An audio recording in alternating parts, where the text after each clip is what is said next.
Al Límite, un espacio educativo donde un grupo de profesionales darán lo mejor de sí para orientarle en los temas concernientes a la discapacidad, inclusión, accesibilidad, salud mental y física. Conversaremos con un personaje destacado de nuestra sociedad, más el acontecer nacional e internacional. Desde ahora, disfrute y aprenda de Capacidades al Límite.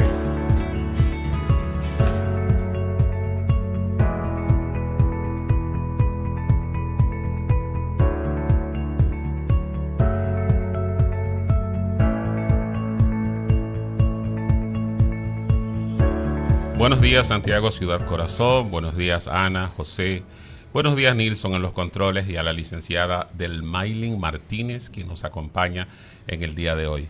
Bienvenidos sean todos a un programa más de Capacidades al Límite. Adelante Ana. Buenos días para todos los fieles oyentes de su programa Capacidades al Límite. Es un placer volver a reencontrarnos en una entrega más. Como siempre, vamos a tener importantes temas, tanto en nuestro tema central, valga la redundancia, y en el panorama actual. Pero primero vamos a darle los buenos días y para de inmediato iniciar con la sección de informaciones generales al señor José Fernández. Con tantas ocupaciones, no te enteraste de lo que ocurrió en Capacidades al Límite. Es tiempo de documentarte los hechos importantes que impactaron la semana, aquí y allá. Son las informaciones generales con José Fernández.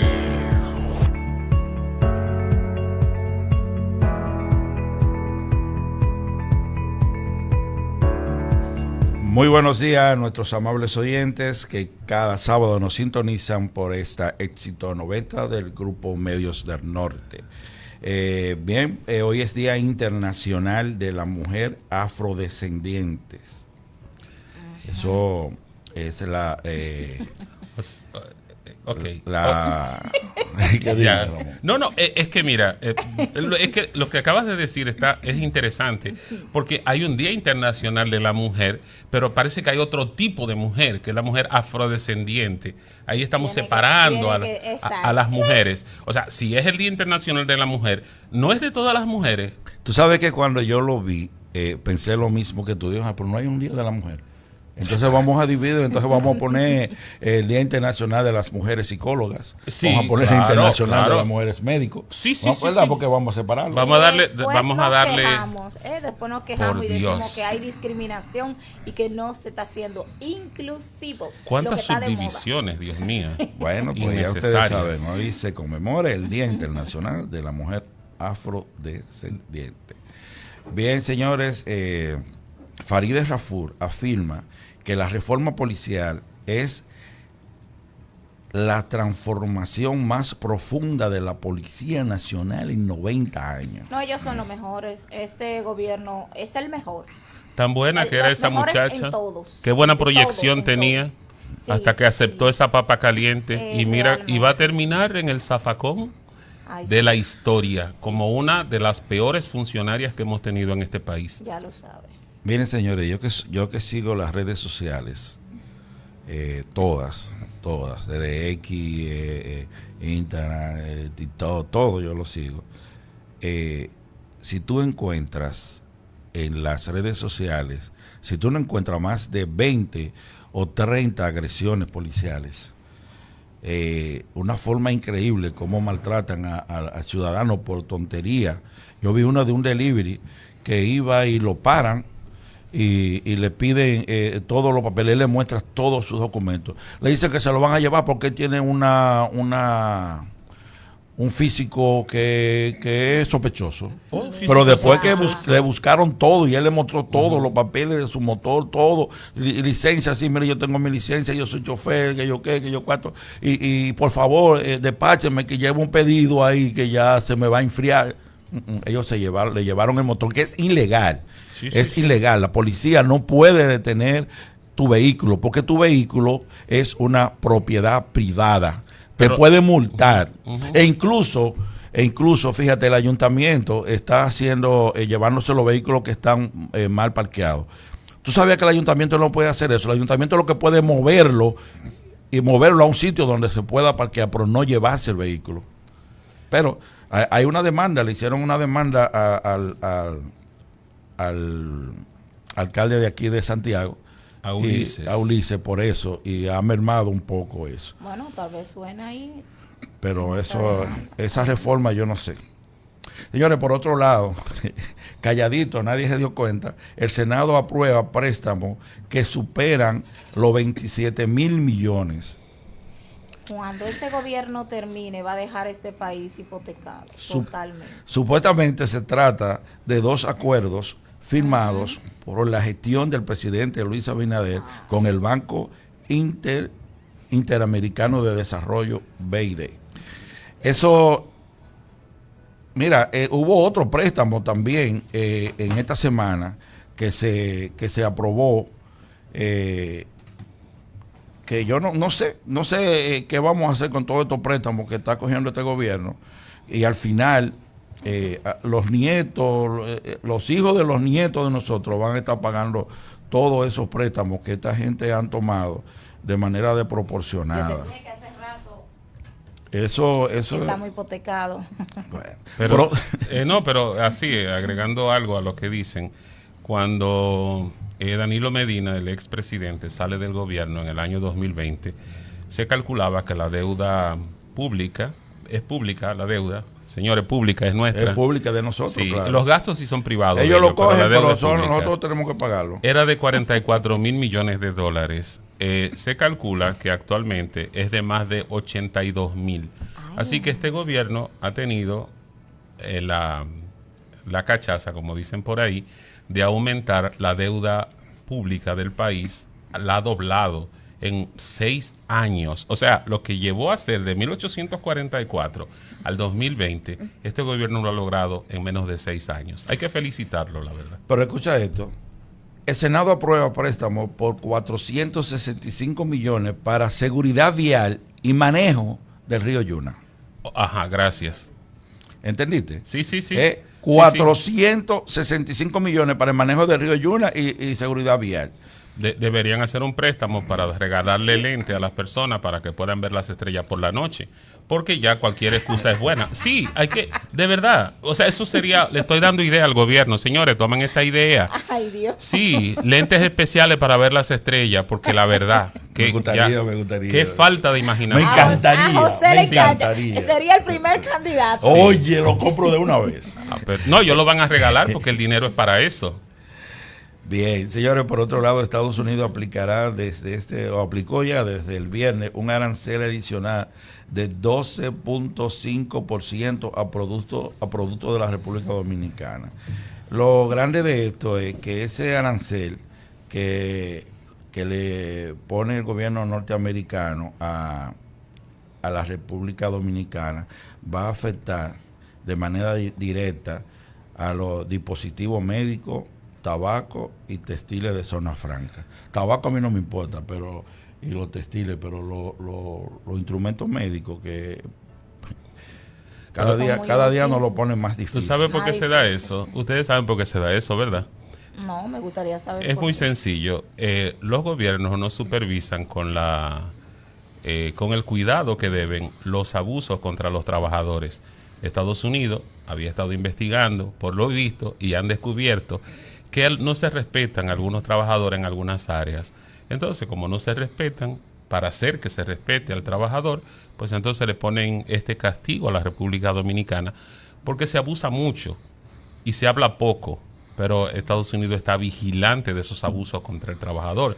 Zona Franca, los ingenios azucareros y otros lugares más, donde se explota al trabajador. Y ya que se explota y hay una autoridad o una supraautoridad que es los Estados Unidos, pues entonces se encuentran estos aranceles. Ellos saben, el gobierno sabe muy bien dónde ha estado fallando y qué no ha estado supervisando. Así mismo es. Pero ese es el país que vivimos. Aplazan para el próximo jueves medida de coerción contra sargento acusada de quitarle la vida a su suegra en Asua. La decisión fue adoptada con el propósito de darle continuidad al proceso y permitir que la parte involucrada completen la documentación necesaria. Esta joven, la sargento Marieli Figueroa Ramírez, le quitó la vida a su suegra Rosa Marte. Ese fue un hecho que se dio en Asua, muy lamentable. No sé qué problema tenían esta suegra y esta joven, pero le Tú quitó sabes la que vida. casi siempre entre suegra y nuero y suegro hay situaciones. Sí, sí. Es difícil. Yo, gracias a Dios, tuve una suegra excelente. Puedo decir que la mejor suegra.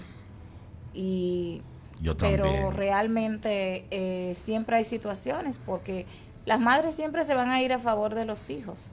Aunque te puedo decir que mi mamá y mi suegra, ambas, cuando uno de los dos fallaba, no se iba. Yo creo que son de las pocas madres que cuando sus hijos fallan, no importa que le duela, no importa que sus hijos, que sean sus hijos, si falló, falló. Y si se tenía que ir, una del lado del otro, sin problema lo hacían. Pero hay personas que tienen sus inconvenientes y no, imagínate. Se fueron demasiado lejos. Estos ahí. policías y estos Muy militares, lejos. en su mente creen que esa pistola que tienen ahí para El poder, matar se embriagan de personas. poder, tú sabes. Bien, por otro lado, un autobús de Caribe Tour se incendió subiendo la subida del puerto de Jarabacoa y fallecieron 8 personas. Ay, ay, Oh. ay. Sí, el autobús cogió fuego subiendo. Esa es una subida difícil. Sí. El que no la sabe subir y bajar, fracasa fácil.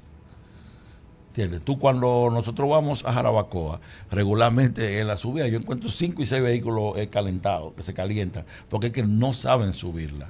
Recuerdo ¿Entiendes? siempre las palabras de mi padre espiritual, Sergio Almonte, que él dice que él no viaja. Un saludo para él, que está en Está en Estados los Unidos. Nueva York. No. No. Los Nueva York. Oh, y no le dice nada a uno. Disfrutando junto a su familia y siempre dice, yo no viajo con todo el mundo, yo viajo contigo, le dice a José, y con José Antonio. Y con José Antonio Mártir y José, pero él dice que no se monta con todo el mundo, no viaja con todo el mundo para Jarabacoa ni para Constanza, porque realmente las son carreteras muy peligrosas. Yo tengo la ventaja que aprendí a manejar en esa carretera. Me la conozco al dedillo. Señores, oye esto, Ramón. Un tribunal de Ocoa condena joven a 6 meses de prisión por robo de 32 aguacates. Pero eso serían aguacate de oro, o sea, con pepita, la pepita, que es la semilla que tiene el aguacate, debe ser, sí, tienen que ser de oro. Ay, Entonces el Dios muchacho, mío, o sea, Ramón. sí, es una especie de mina de aguacate. Hay que ver quién era el dueño de esa finca de aguacate. Sí, sí, porque eso ¿Entiendes? también influye mucho. Claro. Sí. Bien, señores, los combustibles mantienen su precio, no hay variación, se mantiene congelado. Acuérdate que si sube, sube. Bien. Finalmente, el ambiente caluroso continuará este sábado. Prevén aguaceros aislados en varias provincias durante la tarde. Ya ustedes saben, va a ser mucho calor, como siempre les digo, ropita ligera, su rito, su playa, tranquilo, pueblo fresco como Jarabacoa, Constanza, dése su vueltecita por ahí para que no me lo mate el calor. Nilson, vamos a la primera pausa. Usted está escuchando Capacidades al ¿Te Límite. preocupa el desarrollo, aprendizaje o bienestar emocional de un familiar? En SECAPSI ofrecemos servicios de evaluación integral, diagnóstico, seguimiento, evaluación psicológica y asistencia médica a través de un equipo multidisciplinario comprometido con la calidad y la inclusión. Calle Mella, esquina Salvador Cucurulo 54, segundo nivel, Santiago de los Caballeros. Citas e informaciones 809-582-8614. Recuerda, las personas con discapacidad o referidas por el Ministerio de Educación obtienen nuestros servicios sin costos. En SECAPSI seguimos trabajando cada día por una sociedad más Hola, inclusiva. mi nombre es Carla Virginia Vázquez, psicóloga con maestría en intervención en psicoterapia. Desde mi servicio te ayudo a cambiar tus pensamientos y actitudes para que tu conducta y emociones sean más saludables, buscando siempre el bienestar del individuo, conduciendo así a aliviar tensiones y ansiedad. También te ayudo a trabajar tu autoestima para lograr una mejor relación contigo mismo y los demás. Partiendo de aquí, lograrás tomar mejores decisiones y cambiar de hábitos. Estoy aquí para acompañarte en tu proceso desde la empatía y el respeto. Estamos ubicados en la calle Mella, esquina Salvador Cucurulo 54, segundo nivel, Santiago de los Caballeros. Citas e informaciones 809-582-8614. Usted está escuchando Capacidades al Límite. Este es el momento de nuestro tema central.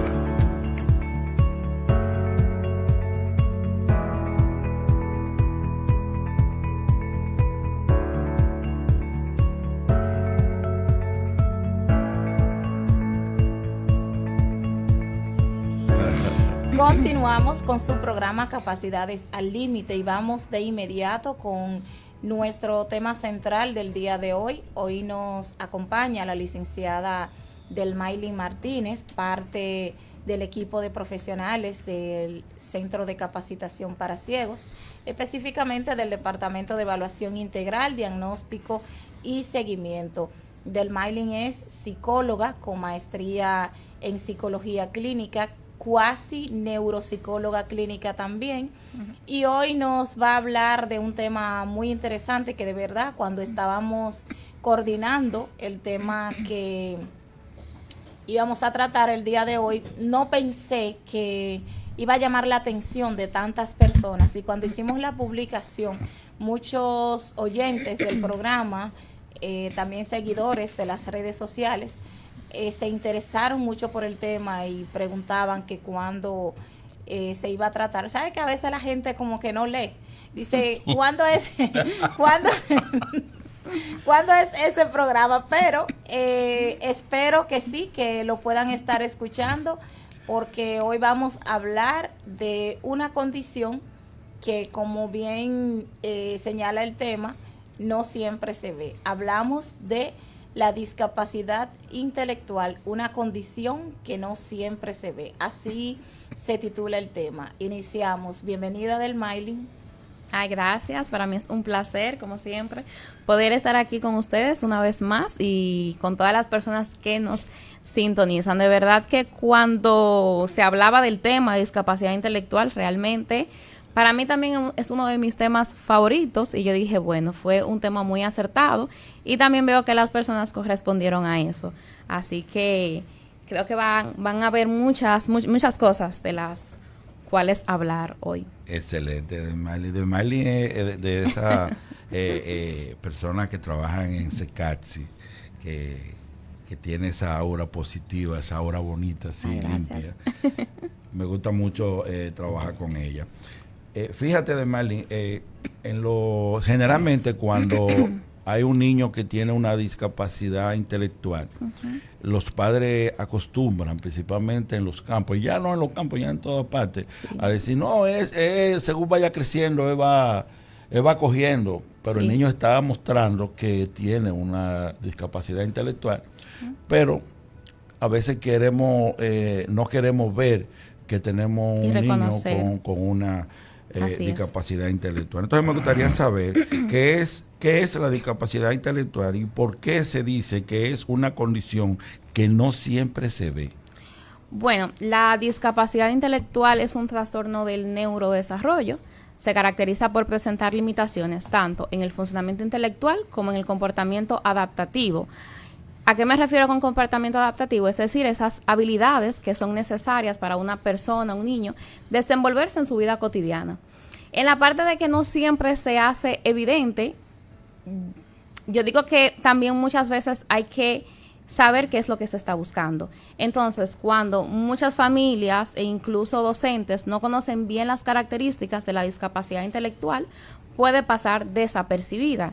Sobre todo, por ejemplo, en el caso de la discapacidad leve, que muchos niños se pueden desarrollar de manera aparentemente normal en su rutina diaria, y ya entonces las dificultades aparecen cuando las exigencias del entorno, las exigencias académicas, sociales, aumentan.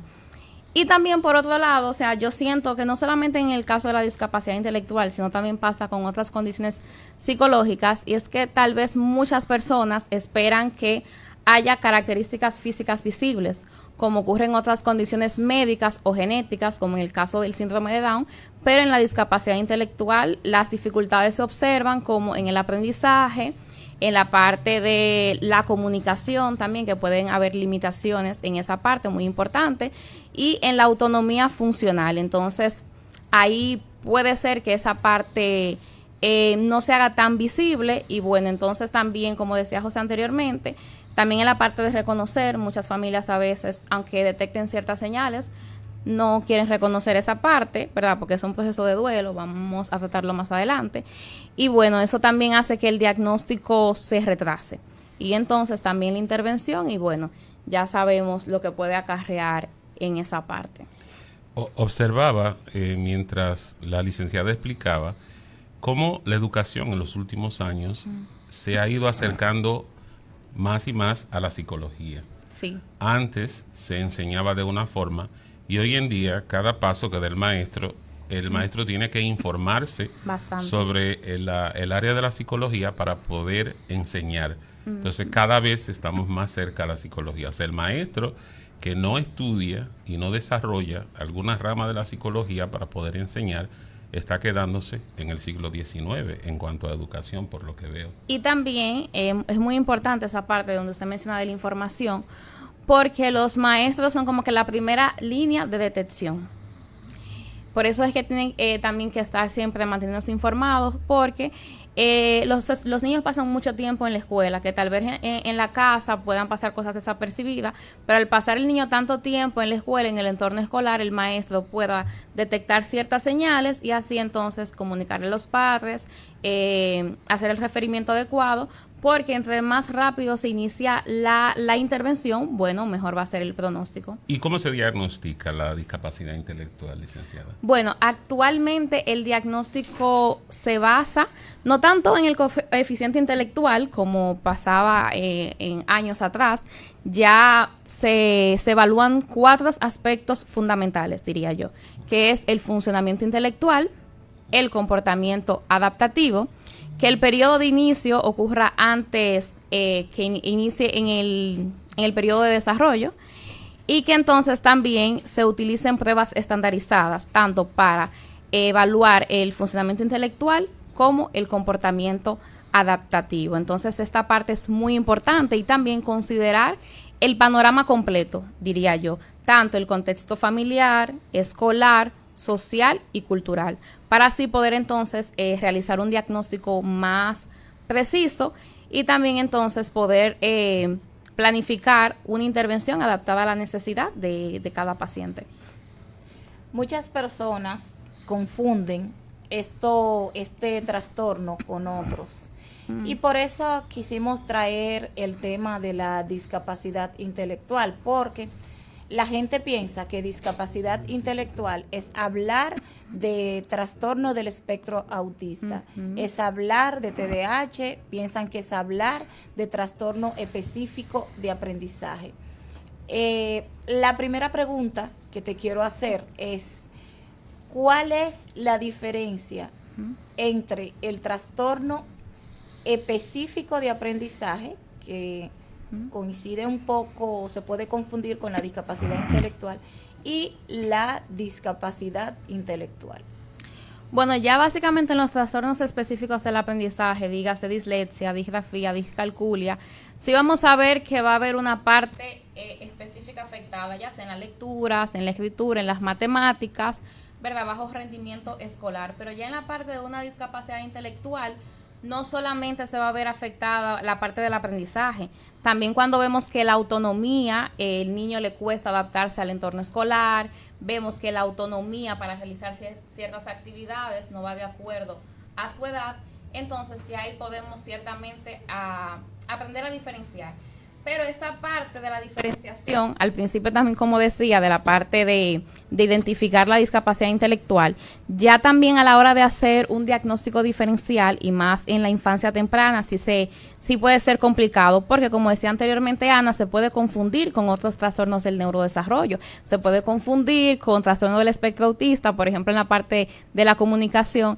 Entonces, por eso es que hacemos tanto énfasis en que hay que ser muy rigurosos con el diagnóstico, sobre todo en la parte de la infancia temprana. Dejamos que el niño pueda concluir un poquito más, porque en esta parte del desarrollo es muy variable el desarrollo, entonces se puede confundir con otras condiciones.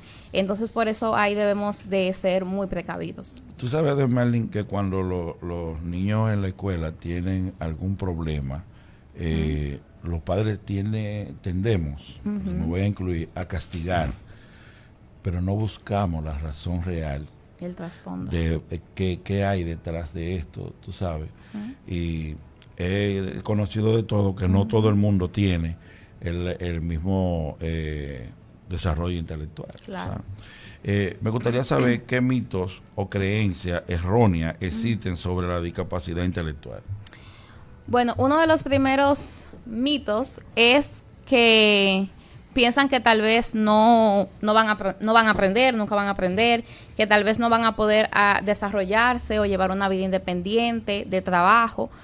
Otro es erróneo, debo decir, porque realmente con el apoyo adecuado, con programas adecuados, sí se puede lograr, ¿verdad?, un cierto mayor nivel de independencia, que ese es el objetivo que se busca.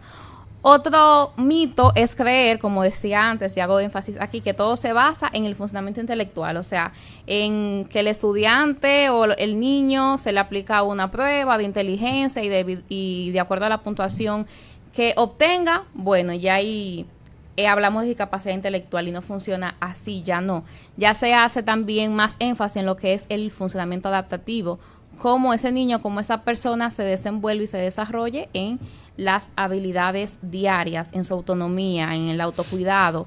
Entonces, esos son básicamente siempre de los mitos que rondan a lo que es la discapacidad intelectual.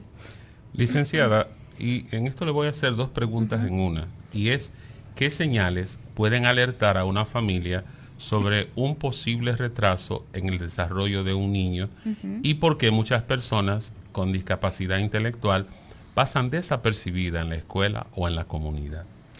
Bueno, excelentes preguntas. Bueno, empezando con la primera, algunas de las señales de alerta que pueden, ¿verdad?, empezar a ver las familias es, por ejemplo, cuando hay un niño que vemos problemas tardíos en la parte del el desarrollo psicomotor, en la parte del lenguaje, cuando tal vez su nivel de autonomía no coincide con niños tal vez de su edad relacionada dentro de la norma. Entonces ya ahí podemos ver ciertas limitaciones también en la parte de la comunicación, en la parte social. Entonces, en la parte de que pasan muchas veces desapercibida y también en la escuela, por eso mismo también, y es uno de los factores, que es la falta de información. Por eso siempre debemos, ¿verdad?, seguir leyendo, seguir conociendo esta parte para poder reconocerla. Se puede confundir con timidez, con inseguridad, con bajo rendimiento escolar, con muchísimas otras cosas. Entonces, todo esto va a producir entonces exactamente que tal vez no se le dé la importancia necesaria que amerite. Entonces eso va a ir como que prolongando. Ah, no, es que él no está en eso, no está estudiando. Pero tal vez después se pone para eso. Yo lo castigo, le quito cierta cosa y ya ahí. Pero no, hay que mirar más allá, como decíamos antes. Hay que ver el trasfondo de realmente qué está pasando. Porque si es bajo rendimiento escolar, si es timidez, bueno, pues vamos a trabajar en eso, y también ahí en el transcurso podemos llegar a realmente la causa de que pueda ser, en este caso, una discapacidad intelectual. Yo tengo dos preguntas. La primera es, ¿qué diferencia hay entre retraso del desarrollo y discapacidad intelectual? ¿Y cuáles son los trastornos comórbidos con esta discapacidad, con la discapacidad intelectual? Bueno, la diferencia entre retraso del desarrollo, ¿verdad? El término retraso del desarrollo se utiliza para Es un diagnóstico, diríamos, provisional, que es cuando se utiliza básicamente en la primera infancia, sobre todo en niños menores de 5 años, cuando tienen varias dificultades o retraso en 2 o más áreas del desarrollo. Se suele englobar con el término de retraso del desarrollo global. Es un diagnóstico provisional para saber que se tiene que seguir evaluando y reevaluar posteriormente. Entonces, en el caso de la discapacidad, ya sí es un diagnóstico clínico definitivo, como decíamos antes, que se caracteriza tanto en el funcionamiento intelectual como en el comportamiento adaptativo. Agregar a esto que antes se le conocía como retraso mental, pero ya luego entonces el término fue modificado a discapacidad intelectual por considerarse un término más adecuado y también más respetuoso. Y bueno, esa parte de las comorbilidades es bastante importante porque también incide en la parte de la intervención, ¿verdad? Y es que la discapacidad intelectual se ha asociado como más de 1000 síndromes genéticos, incluyendo síndrome de Down, el síndrome de X frágil, o sea, otras condiciones médicas y también psicológicas, que se suele asociar mucho también en la parte del autismo. Entonces, todo esto también es muy importante como profesionales analizarlos, porque también va a depender del apoyo que necesite. El perfil, al estar ligado con tantas condiciones, también va a ser muy heterogéneo. Entonces, ahí también hay que prestar detalle a la evaluación y también a la intervención. En caso de encontrar alguna condición médica, por ejemplo, de que el niño, la persona pueda beneficiarse de cierta terapia farmacológica, lo cual también va a incidir de forma positiva a la discapacidad intelectual como tal. Hemos, antes de darle paso a José, hemos hablado de un término que quizá los oyentes no saben el significado definitivo, que es el término comorbilidad y comórbido. Me gustaría que le explique a los oyentes qué es la comorbilidad. Sí, es cierto, ¿verdad? Que siempre buscamos aplatanar, ¿verdad? De la forma más sencilla, de que el oyente pueda decir, bueno, cuando hablamos de comorbilidad, hablamos de que cierta condición, cierta enfermedad puede estar asociada otra condición. Por ejemplo, puede haber 2, en este caso discapacidad intelectual, y también se puede dar un diagnóstico de autismo.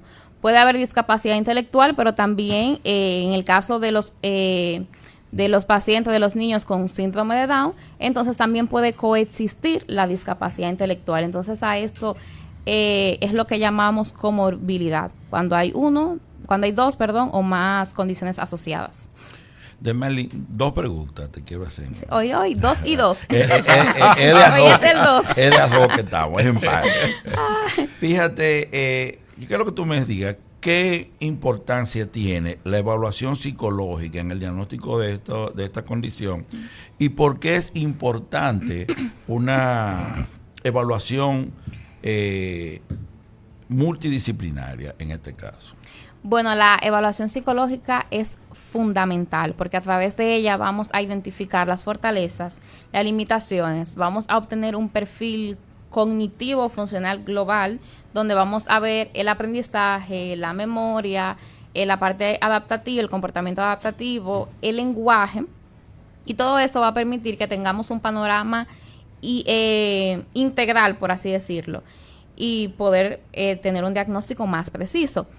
Y entonces, en el caso de la evaluación multidisciplinaria, fundamental, porque como venimos hablando, en el caso de la discapacidad intelectual, suele afectar diversas áreas del desarrollo, puede haber comorbilidades con otras condiciones. Entonces, aquí entran diversos especialistas que tenemos que trabajar de la mano: psicólogos, neuropsicólogos, neurólogos, neuropediatras, en el caso de también educadores especiales, psicopedagogos.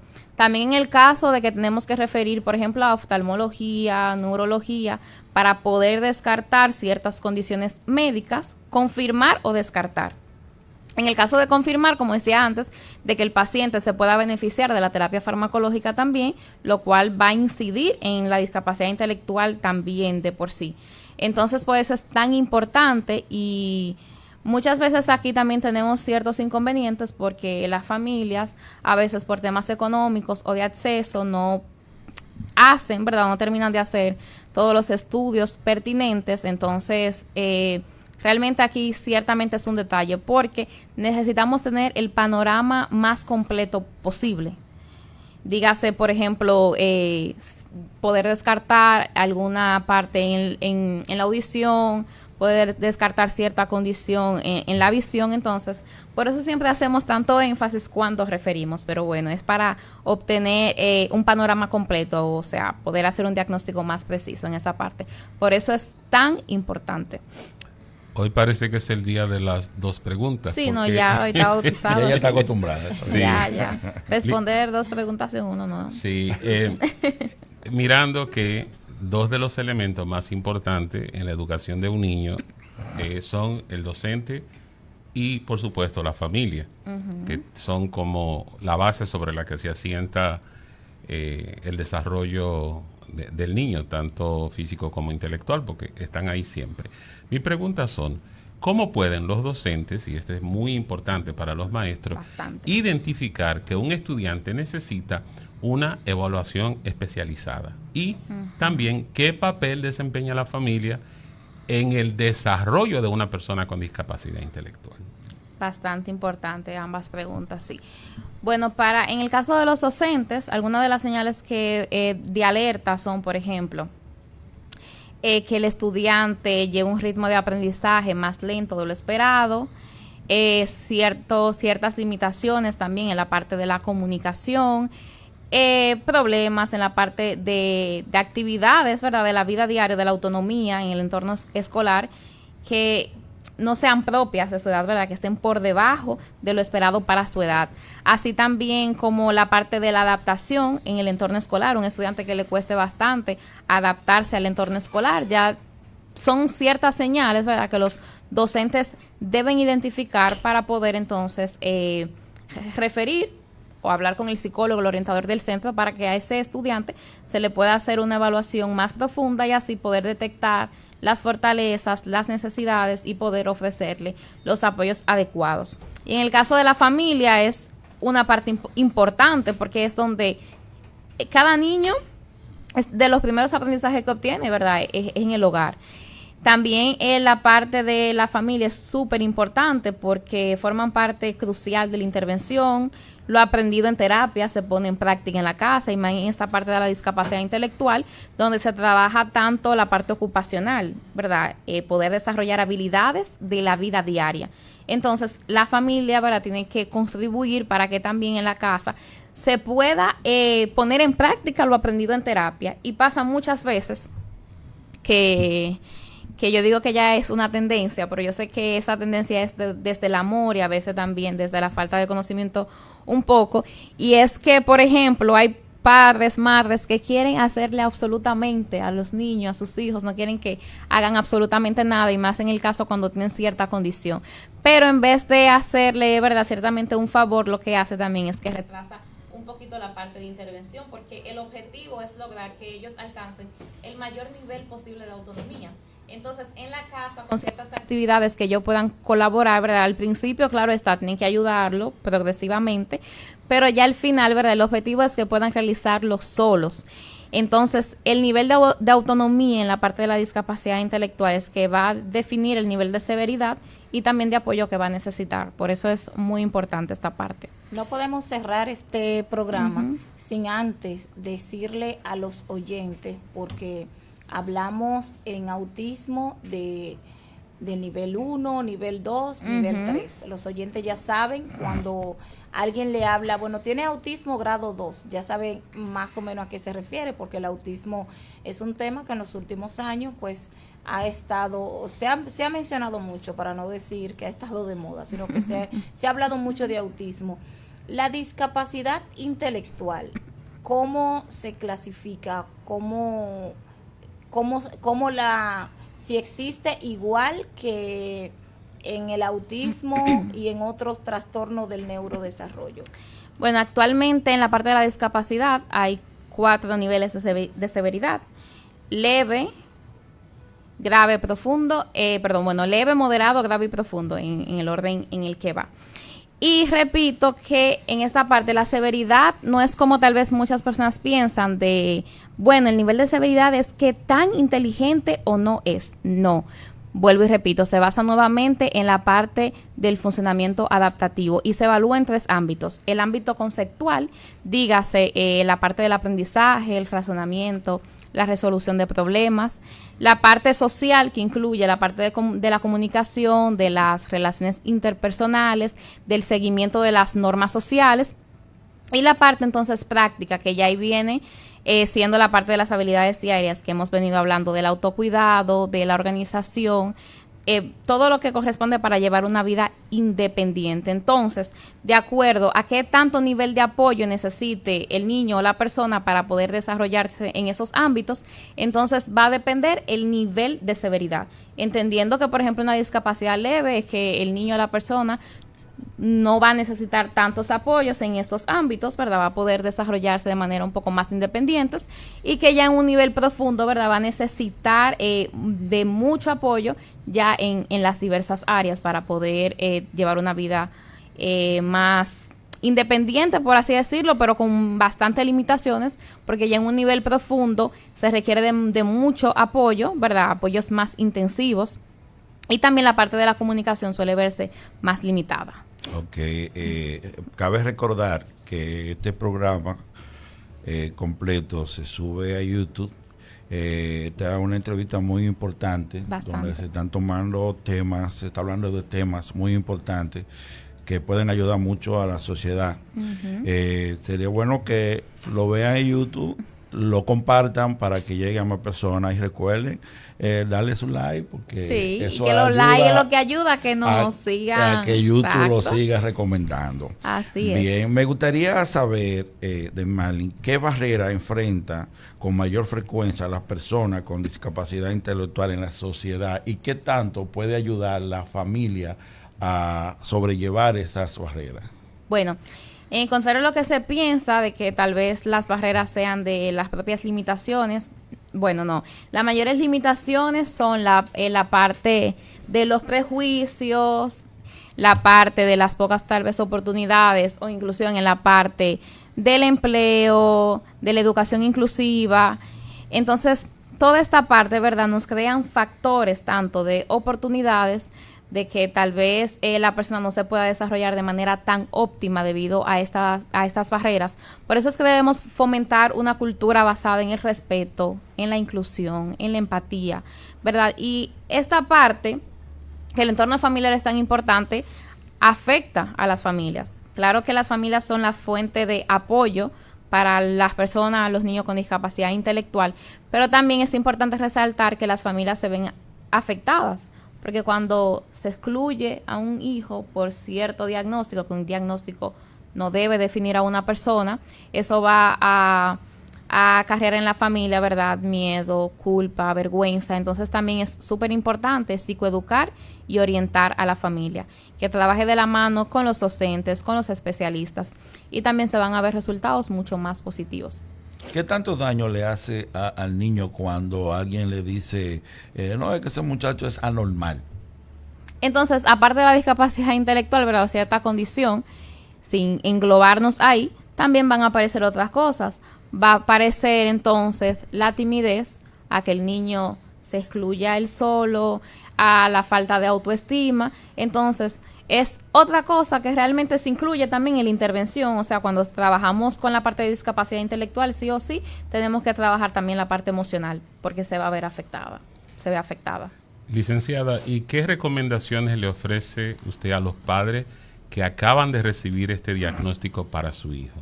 Bueno, exactamente, es que se informen bastante, que no se engloben simplemente en un diagnóstico.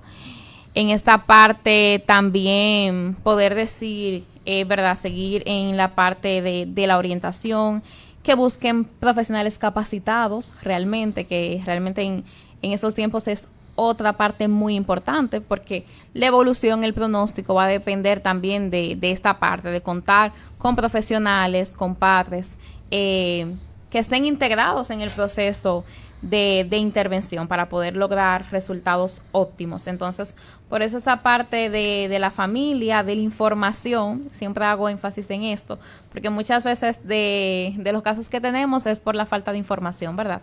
Entonces, hay conocer bien las características de la condición para saber entonces también cómo como familia podemos ayudar en esta parte.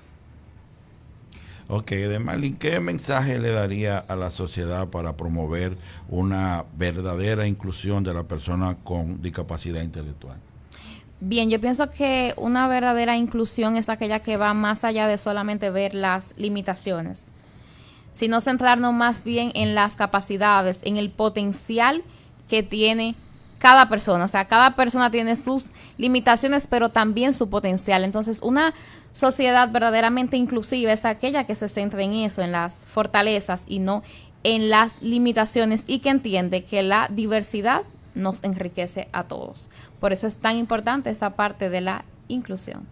Señores, con esta última pregunta llegamos al final de la entrevista con la licenciada Delmaylin Martínez.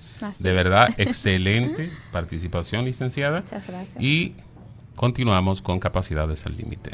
Usted está escuchando Capacidades al ¿Te Límite. preocupa el desarrollo, aprendizaje o bienestar emocional de un familiar? En SECAPSI ofrecemos servicios de evaluación integral, diagnóstico, seguimiento, evaluación psicológica y asistencia médica a través de un equipo multidisciplinario comprometido con la calidad y la inclusión. Calle Mella, esquina Salvador Cucurulo 54, segundo nivel, Santiago de los Caballeros. Citas e informaciones 809-582-8614. Recuerda, las personas con discapacidad o referidas por el Ministerio de Educación obtienen nuestros servicios sin costos. En SECAPSI seguimos trabajando cada día por una sociedad más Usted está inclusiva. escuchando Capacidades al Límite. Tiempo de analizar los acontecimientos en Capacidades al Límite. Panorama Actual.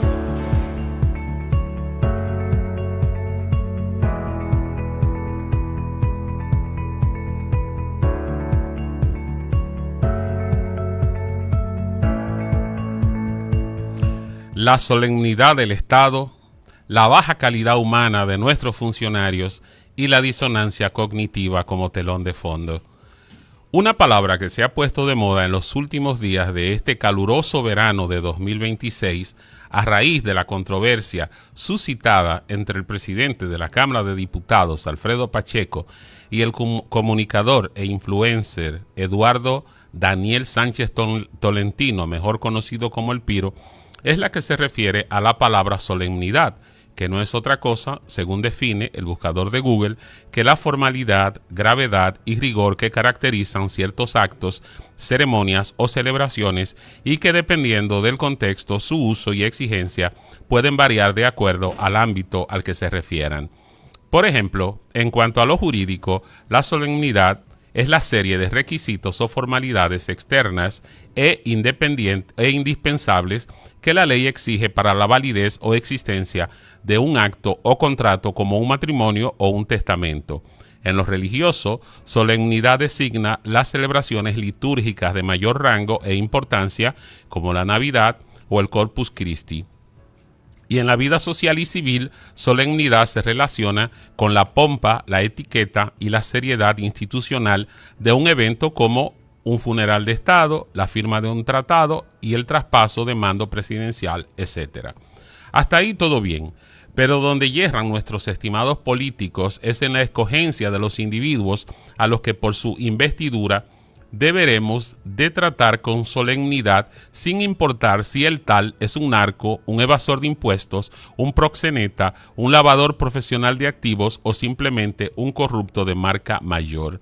Si tanta es la preocupación por la falta de solemnidad en el trato del dominicano hacia sus autoridades, se necesitaría que hubiera al menos un poco de coherencia entre lo que se nos exige y lo que este podrido sistema nos ofrece para nuestros representantes.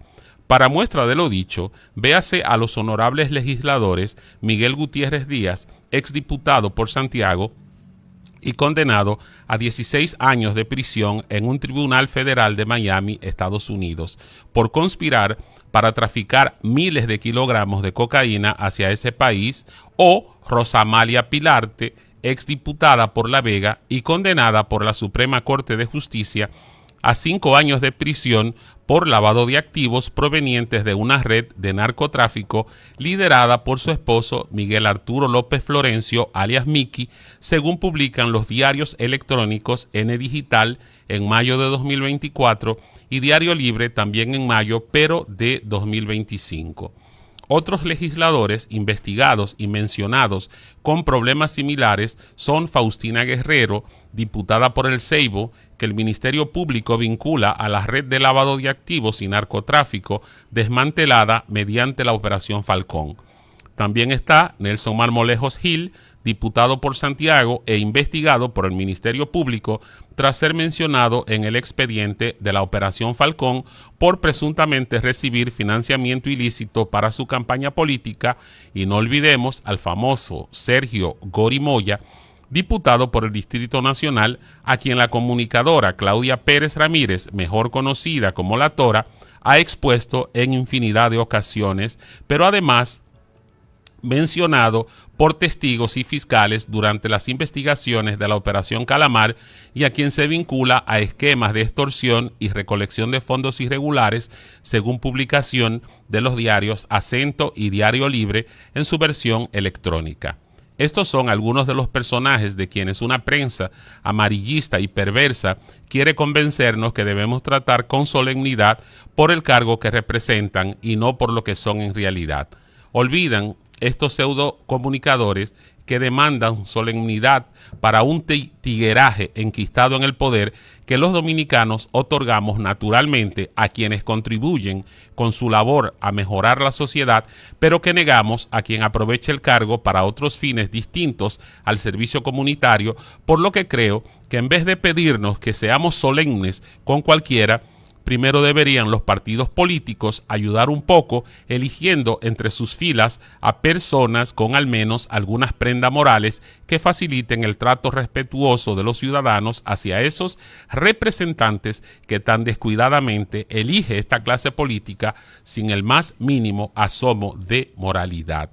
Ambas cámaras legislativas, como se mostró unos párrafos más arriba, se encuentran actualmente atiborradas de individuos señalados socialmente como escoria. Primero, porque han sido ligados al narcotráfico o al lavado de dinero u otro tipo de negocios ilícitos. Sería de elemental lógica que antes de pedir al ciudadano una solemnidad y un respeto al cargo que ostentan ciertos individuos, se depurara a estos personajes para que cuando un ciudadano se refiera a ellos o converse con ellos, no sufra de una disonancia cognitiva entre lo que sabe del individuo y el cargo que éste representa. Como ciudadanos, lo menos que podemos pedir es coherencia entre lo que se nos demanda y lo que se nos ofrece. Finalmente, sin ser psicólogo, expliquemos a nuestros amables oyentes qué es la disonancia cognitiva, y es, según el Instituto Europeo de Psicología Positiva, la tensión o incomodidad mental que experimentas cuando tus acciones contradicen tus valores o cuando mantienes dos ideas contradictorias al mismo tiempo. Para aliviar este malestar, la mente suele buscar autojustificaciones o modificar algunas de sus creencias. Esta disonancia ocurre en la vida cotidiana cuando una persona que sabe que fumar es mortal para la salud y quiere vivir muchos años, continúa fumando a diario, y para reducir la tensión puede racionalizarlo diciendo de algo hay que morir, o cuando un individuo que se enorgullece de ser siempre honesto miente a un compañero de trabajo para evitar un conflicto, y para reducir la culpa se justifica pensando que es una mentira piadosa para no hacerle daño a su amigo. Por último, hay disonancia cognitiva cuando compramos un artículo costoso de manera impulsiva, sabiendo que el presupuesto es ajustado y que se necesita ahorrar. Esta disonancia es aún peor cuando tenemos que llamar señor a un patán o referirnos con el término honorable a simples malhechores porque los protege un cargo que suele ser demasiado grande para quien lo posee. Solo tomándonos a broma el pedido de tratar con solemnidad a tales individuos es que podemos romper la disonancia cognitiva que nos causan estos sujetos con su dignidad de mentiras, pues la política, como ya expresó el más grande de todos los dominicanos, el patricio Juan Pablo Duarte, es la ciencia más pura y la más digna, después de la filosofía, de ocupar las inteligencias nobles, y no tiene nada que ver con este chiquero de indignidades en que la han convertido tantos malos dominicanos. Señores, hasta aquí, Capacidades al Límite. El sábado siguiente volveremos con más contenido de calidad. Usted está escuchando Capacidades al Límite.